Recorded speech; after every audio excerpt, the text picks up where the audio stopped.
প্রাথমিক বৃত্তি পরীক্ষা 2025-এর উত্তরপত্র পুনর্নিরীক্ষা নিয়ে নোটিশ প্রকাশ করেছে প্রাথমিক শিক্ষা অধিদপ্তর। 2025 সালের প্রাথমিক বৃত্তি পরীক্ষা অনুষ্ঠিত হয়েছে।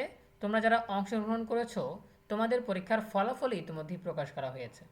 ফলাফল প্রকাশের পর যারা অসন্তুষ্ট, অর্থাৎ যাদের আশানুরূপ ফলাফল হয়নি, তারা চাইলে উত্তরপত্র পুনর্নিরীক্ষার জন্য আবেদন করতে পারবে। আবেদন কবে শুরু হবে, কত তারিখ পর্যন্ত চলবে, আবেদনের কী কী নিয়মাবলী রয়েছে, কত টাকা খরচ হবে, ফলাফল কিভাবে জানা যাবে, এ বিষয়ে বিস্তারিত জানাবো এই নোটিশ থেকে। যারা এখনও আমাদের চ্যানেলটিকে সাবস্ক্রাইব করনি তারা এখনই সাবস্ক্রাইব করে রাখো, তাহলে পড়াশোনার সকল তথ্য এবং পরামর্শ সবার আগে পেয়ে যাবে। প্রিয় শিক্ষার্থীরা, আমরা এখন এই নোটিশটা ওপেন করে তোমাদেরকে সকল তথ্য স্পষ্টভাবে জানিয়ে দিব।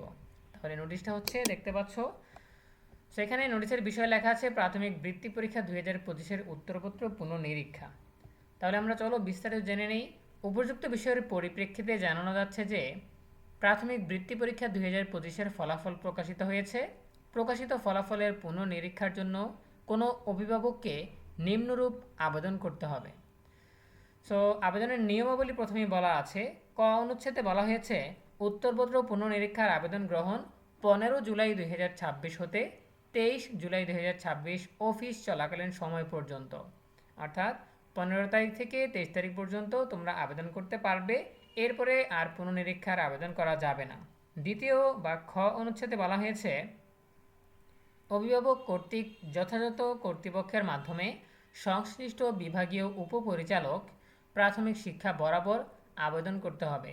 সংশ্লিষ্ট বিভাগীয় উপপরিচালক প্রাথমিক শিক্ষা অনুকূলে ব্যাংক ড্রাফট করতে হবে। প্রতি বিষয়ের জন্য 300 টাকা হারে জমা দিয়ে আবেদনের সঙ্গে ব্যাংক ড্রাফট প্রবেশপত্র সংযুক্ত করতে হবে।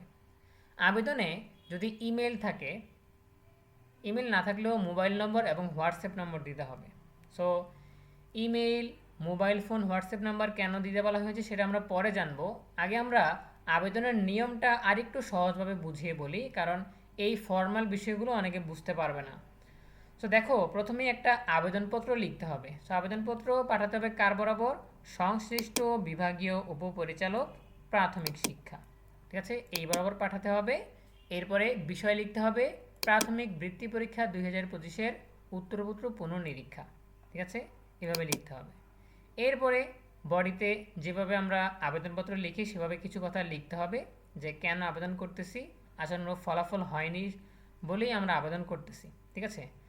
এরপরে নিচে একটা ছক দিতে হবে। ছকটা হবে এরকম যে আমার বিভাগ কোনটা, আমার জেলা কোনটা, আমার থানা কোনটা, আমার ক্রমিক নং, অর্থাৎ 1, 2 এভাবে সিরিয়াল লিখতে হবে। এরপরে আবেদনকারীর নাম ও ঠিকানা, অর্থাৎ যিনি আবেদন করছেন সেই অভিভাবকের নাম ঠিকানা লিখতে হবে। এরপরে শিক্ষার্থীর নাম লিখতে হবে। এরপরে শিক্ষার্থীর রোল নম্বরটা লিখতে হবে, প্রাথমিক বৃত্তি পরীক্ষার প্রবেশপত্রে যে রোল নম্বরটা ছিল। এরপরে যেই বিষয়ে আবেদন করতে চাই এখানে একটা লিখতে হবে, এখানে একটা লিখতে হবে, এখানে একটা লিখতে হবে, নিচে নিচে লিখতে হবে, এভাবে একটা ছক করে, ঠিক আছে। সো এইভাবে ছকটা সহ থাকবে।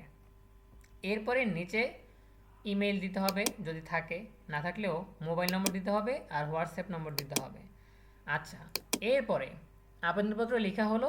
এরপরে আবেদনপত্র জমা দিতে গেলে আবেদনপত্র ছাড়াও আরও 2টা জিনিস জমা দিতে হবে। একটা হচ্ছে ব্যাংক ড্রাফট আর একটা হচ্ছে প্রবেশপত্র। তাহলে ব্যাংক ড্রাফট কীভাবে করবে? ব্যাংকে গিয়ে সংশ্লিষ্ট বিভাগীয় উপপরিচালক প্রাথমিক শিক্ষা এই অনুকূলে বা এই অ্যাকাউন্টে ব্যাংক ড্রাফট করতে হবে 300 টাকা। জমা দেওয়ার পর ব্যাংক থেকে ব্যাংক ড্রাফট নিয়ে আসতে হবে, অর্থাৎ রিসিপ্টটা নিয়ে আসতে হবে। সো আবেদনপত্র, সেই ব্যাংক ড্রাফট আর হচ্ছে পরীক্ষার যে প্রবেশপত্রটা আছে, প্রাথমিক বৃত্তি পরীক্ষার প্রবেশপত্র, এই 3টা জিনিস একত্রে প্রেরণ করতে হবে, ঠিক আছে। সো এরপরে 3 নম্বর যেটা বলা হয়েছে যে পুনর্নিরীক্ষার ফলাফল ইমেইলে, হোয়াটসঅ্যাপে, SMS-এর মাধ্যমে জানিয়ে দেওয়া হবে। অর্থাৎ আবেদন করার সময় যে ইমেল অ্যাড্রেসটা দিবে সেখানে তোমার ফলাফল চলে আসবে, যে হোয়াটসঅ্যাপ নম্বরটা দিবে সেখানে তোমার ফলাফল চলে আসবে, যেই নম্বরটা দিবে সেখানে SMS-এর মাধ্যমে তোমাদের ফলাফল চলে আসবে। ফলাফল জানার জন্য অতিরিক্ত আর কোনো কাজ করতে হবে না, ঠিক আছে। আচ্ছা, এরপরে আমরা দেখতে পাচ্ছি যে এটুকুই বলা হয়েছে। এরপরে স্বাক্ষর দেওয়া আছে। সো আবেদনপত্রটা কিভাবে পাঠাবে, কার কাছে পাঠাবে, এই বিষয়ে তোমরা তোমাদের প্রাথমিক শিক্ষা যে প্রধান শিক্ষক আছে, অর্থাৎ যেই স্কুল থেকে তুমি পড়াশোনা করেছো সেই স্কুলের প্রাথমিক বিদ্যালয়ের প্রধান শিক্ষকের কাছে যোগাযোগ করবে, ঠিক আছে। তার মাধ্যমেই এই ফর্মটা, এই আবেদনপত্রটা এবং যাবতীয় কাগজপত্র পাঠাতে হবে, যে 3টা কাগজপত্রের কথা বললাম। ঠিক আছে, সো এখন দেখা যাচ্ছে যে এই যে ফর্মাল যেসব বিষয়গুলো বলা হয়েছে, এই ঝামেলার কারণে অনেকে বুঝতে পারবে না, অনেকে আবেদন করতে পারবে না। এসএসসি আর এইচএসসি পরীক্ষার উত্তরপত্র নিরীক্ষণ যেভাবে হয় এসএমএস এর মাধ্যমে, সেভাবে হলে অনেকেই হয়তো চেষ্টা করতো। আর দ্বিতীয় আরেকটা বিষয় হচ্ছে, মার্কশিট যেহেতু দেখা যায়নি, এখন মার্কশিট না দেখে মানুষ আন্দাজে কি আবেদন করবে, যে তারা কোন কোন বিষয়ে আবেদন করতে চায়, এটা তারা কিভাবে নির্ধারণ করবে? ঠিক আছে, সো এই বিভিন্ন সমস্যার কারণে অনেকেই হয়তো আবেদন করবে না। যদি মার্কশিট দেওয়া হতো যে কোন বিষয়ে কোন মার্ক পেয়েছে, বা গ্রেডও দেওয়া হতো যে কত নম্বর থেকে কত নম্বর পর্যন্ত, এভাবে গ্রেডও যদি দেওয়া হতো, তাহলেও সবাই বুঝতে পারতো যে আমি এই বিষয়ে এই গ্রেডের চেয়ে বেশি পাওয়ার কথা। ঠিক আছে, এভাবে মার্কশিট দেখে মূল্যায়ন করতে পারতো। আর দ্বিতীয় বিষয়টা হচ্ছে, এসএমএস এর মাধ্যমে বা অনলাইনে যদি ব্যবস্থা করা যেত পুনর্নিরীক্ষার আবেদন করার, সেই ক্ষেত্রে অনেকেই আবেদন করতো। কিন্তু এভাবে ব্যাংক ড্রাফটের দৌড়াদৌড়ি, এভাবে আবেদনপত্র লেখার দৌড়াদৌড়ি, এভাবে স্কুলের প্রধান শিক্ষকের পিছনে দৌড়াদৌড়ি, এইসব কারণে অনেকে হয়তো করবে না আবেদন। সো এই বিষয়ে যার যার মতামত কমেন্টে জানাতে পারো।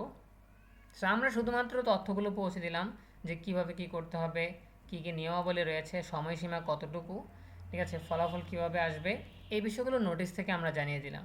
বাকিটা হচ্ছে অভিভাবকদের বিষয়, বাকিটা হচ্ছে প্রধান শিক্ষকদের বিষয়, বাকিটা হচ্ছে প্রাথমিক শিক্ষা অধিদপ্তরের বিষয়। ঠিক আছে, সো দেখা হবে পরবর্তী আপডেট নিয়ে নতুন কোনো ভিডিওতে। সেই পর্যন্ত তোমরা সবাই ভালো থাকো, সুস্থ থাকো, নিরাপদ থাকো এবং সবসময় ইএনইউবি চ্যানেলের সাথেই থাকো। তোমাদের সকলের জন্য রইল অনেক অনেক শুভকামনা। ধন্যবাদ সবাইকে।